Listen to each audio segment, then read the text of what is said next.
Assalamualaikum warahmatullahi wabarakatuh dan salam sejahtera. Saya Zahra Erna binti Nazaruddin bersekolah di Sekolah Agama Dato' Haji Abdul Kadir Hasan. Saya berumur 11 tahun dan belajar di kelas 5 Sadatina Aisyah. Pada hari ini, saya ingin mengulas sebuah buku cerita bergenre seram yang bertajuk Hentian Gurun. Buku cerita ini telah ditulis oleh penulis Khairul Aswad Ramli dan mempunyai 80 helai muka surat.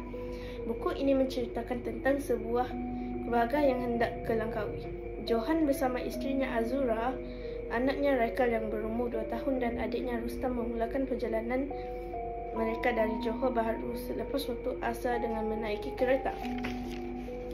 Semasa dalam perjalanan, Rustam menceritakan pengalamannya melihat rakan sebilannya terkena histeria secara tiba-tiba bercakap dalam bahasa asing.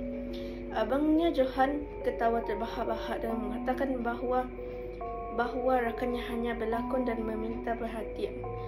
Johan juga bercakap besar dengan mengatakan bahawa makhluk halus tidak wujud dan seumur hidupnya tidak pernah mengalami hal mistik. Rustam dan Azura hanya menggeleng kepala dan menasihat Johan agar jangan takut dan bercakap besar. Selepas itu, mereka singgah ke R&R Gurun untuk berehat dan membuang air. Johan dan Azura bergilir untuk ke tandas. Ketika Rustam dan Johan menunggu Azura, mereka melihat perempuan berkebaya merah melintas dengan laju di hadapan kereta. Dengan tiba-tiba, pintu kereta belakang ditutup dengan kuat. Azura dilihat telah masuk ke kereta dan terus menutup dan memejamkan matanya untuk tidur. Johan meneruskan perjalanan tetapi merasa hairan kerana keretanya terasa berat walaupun pedal minyak telah ditekan sepenuhnya. Ketika Johan menceritakan dengan Rustam mengenai hal tersebut, secara tiba-tiba mereka mencium bau bangkai yang sangat busuk sehingga terpaksa membuka cermin kereta.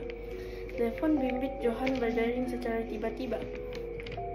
Johan pun menjawab panggilan tersebut. Alangkah terkejutnya Johan dan Rustam mendengar suara Azura di talian dan mengatakan bahawa dirinya masih di hentian R&R Gurun. Azura yang tidur di belakang telah pun lesap dan serta-merta anaknya Raikal menangis dengan kuat.